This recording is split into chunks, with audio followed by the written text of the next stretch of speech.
2017 সালে সবচেয়ে জনপ্রিয় গেম ছিল পাবজি, যেটা শুধু কম্পিউটারেই খেলা যেত এবং এর এত জনপ্রিয়তা ছিল যে বিশ্বে সবার মুখেই এই পাবজি গেমটার কথা শোনা যেত। একমাত্র ব্যাটল রয়্যাল গেম হিসেবে পাবজি অনেক সুখ্যাতি অর্জন করেছিল 2017 সালে। আর ফ্রি ফায়ার সৃষ্টি করা গেরিনা কোম্পানি স্থাপিত হয় 2009 সালে। তাদের যাত্রা শুরু হয় সিঙ্গাপুর থেকে। গেরিনার মালিক হচ্ছে ফরেস্ট লি, যিনি একজন অনেক দক্ষ এবং ব্যবসাকে ভালো বোঝার একজন মানুষ। না হলে এই ফ্রি ফায়ার গেমটা হয়তো এতদিনে টিকে থাকতে পারতো না। তো 2009 সাল থেকে গেরিনার যাত্রা শুরু হলেও তারা কোনোভাবেই কোনো গেমে সাকসেস পেল না, সবকিছুতেই তারা ফেল হয়ে গেল। একের পর এক ভিডিও গেম রিলিজ করেও মানুষের মন জয় করতে পারছিল না। তো 2014, 15, 16 সালে গেরিনা বেশ কয়েকটি গেম মানুষের সামনে উপস্থাপন করে, কিন্তু এত পরিমাণ ভালোবাসা এবং এত পরিমাণ জনপ্রিয়তা পায়নি গেরিনা কোম্পানি ওই অন্য গেমগুলোতে। কিন্তু সবকিছুতেই একটা টার্নিং পয়েন্ট থাকে, যেটা 2017 সালে গেরিনা কোম্পানিকে তাদের মোড় ঘুরিয়ে দিয়েছিল। যেহেতু 2017 সালে শুধু পাবজি গেমটাই ব্যাটল রয়্যাল গেম ছিল এবং মানুষের মাঝে উৎপত্তি হয়েছিল একটা বিশেষ গেম হিসেবে, সেহেতু গেরিনা কোম্পানির মালিক ফরেস্ট লি ভাবলো কেননা মোবাইলের জন্য একটা ভালো গেম উপস্থাপন করা যাক বা মানুষের সামনে ছড়িয়ে ফেলা যাক, যার হাত ধরে কয়েকজন টিম নিয়ে এই গেমটাকে তৈরি করার কাজ শুরু করা হলো।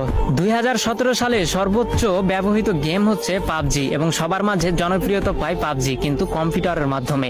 ফোনের মাধ্যমে এই পাবজি গেম এতটা জনপ্রিয়তা পায়নি। সেই সুযোগটাকে কাজে লাগিয়েছে গেরিনার কোম্পানির মালিক ফরেস্ট লি তৎক্ষণাৎ ভেবে উঠলো যে মোবাইলের জন্য একটা গেম তৈরি করা যাক, যে গেমটি অনেক কম দামি ফোনেও যেন সাপোর্ট খায়। তো যার জন্য কয়েকটি টিম গঠন করে গেরিনার কোম্পানি ফরেস্ট লি কাজ করা শুরু করলো। 2017 সালের প্রথম দিকে এই ফ্রি ফায়ারটাকে তৈরি করা শুরু করলেও 23 আগস্ট 2017 সালে এই গেমটাকে পুরো বিশ্বে ছড়িয়ে দেয় গেরিনা কোম্পানির মালিক ফরেস্ট লি, যেটি একটি সিঙ্গাপুর কোম্পানি এবং সিঙ্গাপুর থেকে এর হেডকোয়ার্টার এবং পুরো গেমটাকেই পরিচালনা করা হয়। তো 2017 সালে যখন সাধারণ মানুষ সাধারণ ফোনে এই গেমটাকে খেলতে পারতো, তখন পাবজির জনপ্রিয়তা ধীরে ধীরে কমতে শুরু করলো এবং যেহেতু কম দামি ফোনেও ফ্রি ফায়ার গেমটাকে খেলা যেত, যার জন্য সবাই এই ফ্রি ফায়ার গেমে ঢুকে পড়লো। তার দেখা দেখি পাবজিও 1 বছর পরে তাদের মোবাইল ভার্সন বের করলো, কিন্তু অনেকটা দেরি করে ফেলেছিল পাবজি, কারণ সাধারণ মানুষের মনে এই ফ্রি ফায়ারটা অনেকটাই জায়গা করে নিতে পেরেছিল।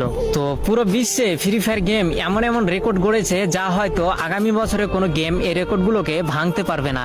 তেমনই দুটি জনপ্রিয় রেকর্ড হচ্ছে 2019 সালে সর্বাধিক প্লে স্টোর থেকে ডাউনলোড করা গেম হচ্ছে ফ্রি ফায়ার গেম, যার জন্য প্লে স্টোর থেকে তাকে অ্যাওয়ার্ড দেওয়া হয়, এবং 2020 সালে দৈনিক 80 মিলিয়ন অ্যাক্টিভ ইউজার এই গেমটি অর্জন করে ধরে রাখতে পেরেছিল, যার জন্য এটি একটি বিশ্ব রেকর্ড হয়েছিল। হয়তো আজ পর্যন্ত অথবা পূর্বে অথবা আগামীতে এই রেকর্ডটি ভাঙতে পারবে না কোনো গেম। তো এগুলোই ফ্রি ফায়ার